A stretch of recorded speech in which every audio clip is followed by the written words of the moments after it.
দুনিয়া থাকার জায়গা নয় রে দুনিয়া, দুনিয়া থাকার জায়গা নয়, দুনিয়া থাকার জায়গা নয় রে দুনিয়া, দুনিয়া থাকার জায়গা নয়। الذي أرسله بالحق بشيرا ونذيرا وداعيا إلى الله بإذنه وسراجا منيرا. فقد قال الله تعالى في كلامه المجيد والفرقان الحميد: أعوذ بالله من الشيطان الرجيم.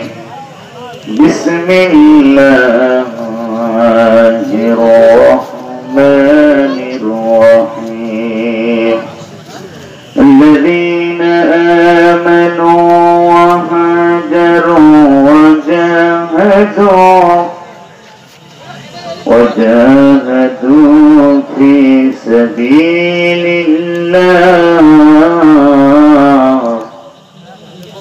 في سبيل الله بأموالهم وأنفسهم أعظم درجة عند الله وأولئك هم الفائزون.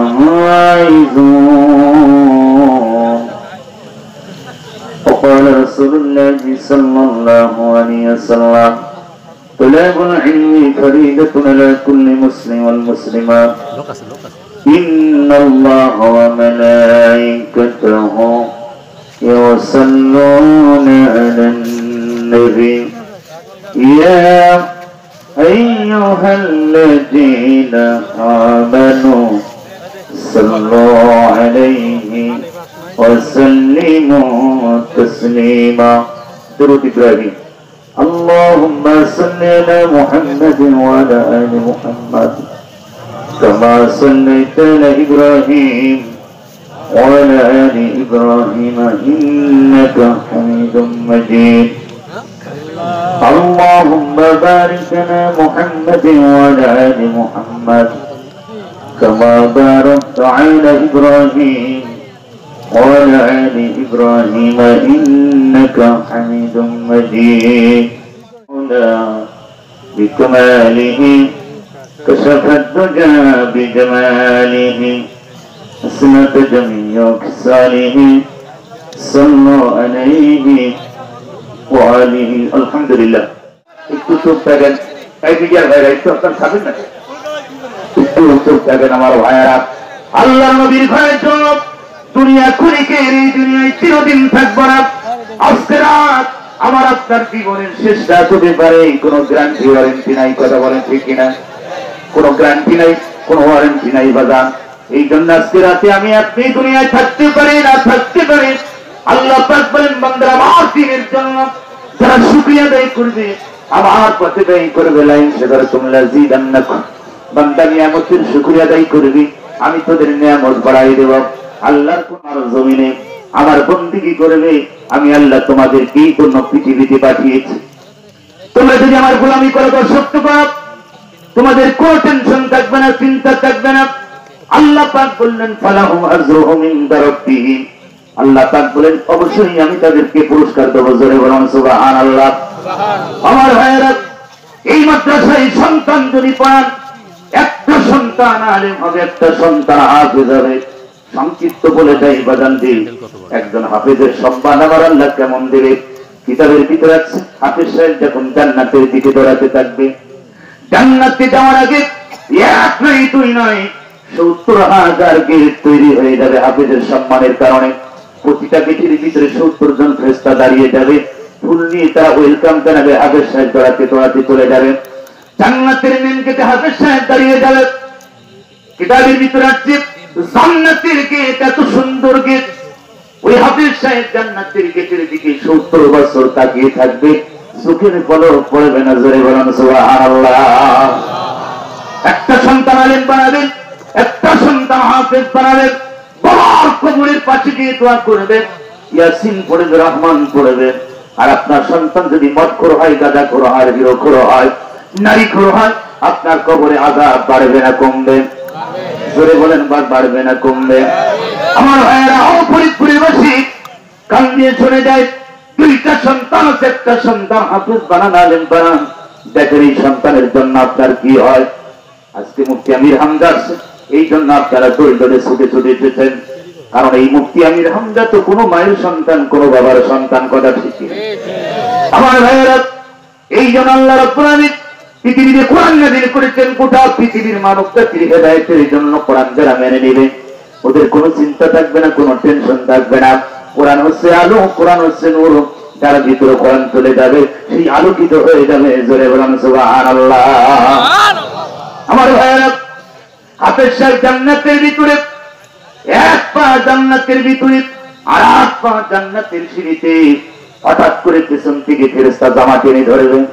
হাফেজ সাহেব কোথায় যাও, কোথায় যাও, তুমি কোথায় যাও? হাফেজ সাহেব বলবেন কে ধরলে? আমার জামা কে ধরলে? তাড়াতাড়ি জামা ছেড়ে দেওয়া হোক। ফেরেশতা বলেন হাফেজ সাহেব এত তাড়াতাড়ি জামা ছাড়া যাবে না, জান্নাতে যাওয়ার আগে তোমার কি মনে পড়ে না? হাফেজ সাহেব সঙ্গে সঙ্গেই বলবেন কি মনে পড়বে, কি হবে, একটু দ্রুত বলা যাবে কি, কি কারণে জামা টানা হচ্ছে? সঙ্গে সঙ্গে ফেরেশতা বলবেন হাফেজ সাহেব তুমি যার বাড়িতে খাবার খেয়ে হাফেজ হয়েছো, যার টাকা খেয়ে তুমি হাফেজ হয়েছো, যার বাড়িতে লজিং থেকে হাফেজ হয়েছো, ওই বাড়ি আলাকে না নিয়ে কেমনে তুমি জান্নাতে যাবে? এটা সম্ভব না। হাফেজ সাহেব বললেন ও আল্লাহর ফেরেশতা আমি তো ভুলেই গেছি, আমার তো মনে নাই, স্মরণে নাই। আল্লাহ রাব্বুল আলামিন ওই জাগিরালা বাড়ি, ওই লজনালা বাড়ি, যার টাকাকে একজন সন্তান হাফেজ হয়েছে, রাসূল বলেন হাফেজ হতে পারো নাই, হাফেজের বাবা হও, হাফেজ হতে পারো নাই, হাফেজের নানা হও, হাফেজ হতে পারো নাই, হাফেজের দাদা হও, হাফেজ হতে পারো নাই, হাফেজের শ্বশুর হও, হাফেজ হতে পারো নাই, হাফেজের জাগিরালা বাড়ি হয়ে যাও। কপাল খুলে দেবেন, জোরে বলেন কে? আর একটু জোরে বলেন কে? মুসলমান ভাইয়েরা আমার, কান দিয়ে শুনে হাফেজ সাহেব জান্নাতের ভিতরে যখন প্রবেশ করতে যাবেন, সঙ্গে সঙ্গে ফেরেশতাই প্রশ্ন করবে। হাফেজ সাহেব বলবেন বলে দিচ্ছি, জান্নাতের ভিতরে ওয়েলকাম জানাবে, জান্নাতের হয়ে গেলে আমরা হাফেজ সাহেব দ্রুত জান্নাতের ভিতরে প্রবেশ করো, আমার আল্লাহ ওয়েলকাম জানাবে।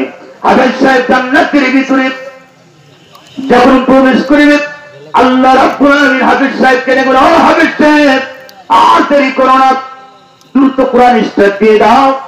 হাফেজ সাহেব বিসমিল্লাহ বলে সূরা ফাতিহা যখন শুরু করবে, প্রতিটা আয়াতের বিনিময়ে একটা একটা করে তালা শুরু হয়ে যাবে। কোরআন শরীফের ৬৬৬৬ তালা আয়াতটা যখন পড়া হয়ে যাবে, আল্লাহ পাক জান্নাতের ভিতরে ৬৬৬৬ তালা বিল্ডিং আল্লাহ পাক হাফেজের উপহার দেবে। জোরে বলুন সুবহানাল্লাহ। জান্নাতের ভিতরে সবচেয়ে বড় বড় ফ্ল্যাট বাড়ি হাফেজ আলেমরা পাবে। হাফেজেরা পান্নাকে নূরের টুপি পরাইয়া তাদেরকে ৬৬৬৬ তালা বিল্ডিং এর উপরে বসানো হবে। আমার ভাইয়েরা সম্মান, দুনিয়া থাকার জায়গা নয় রে দুনিয়া, দুনিয়া থাকার জায়গা নয়, দুনিয়া থাকার জায়গা নয় রে দুনিয়া, দুনিয়া থাকার জায়গা নয়। নাকের কাছে জীবন তোমার, মরণ ঘাড়ের পিছে, পরাণ পাখি দিলে ফাঁকি সবই তোমার মিশে। নাকের কাছে জীবন তোমার, মরণ ঘাড়ের পিছে, পরাণ পাখি দিলে ফাঁকি সবই তোমার মিশে। চোখ বুঝিলে একবার তুমি,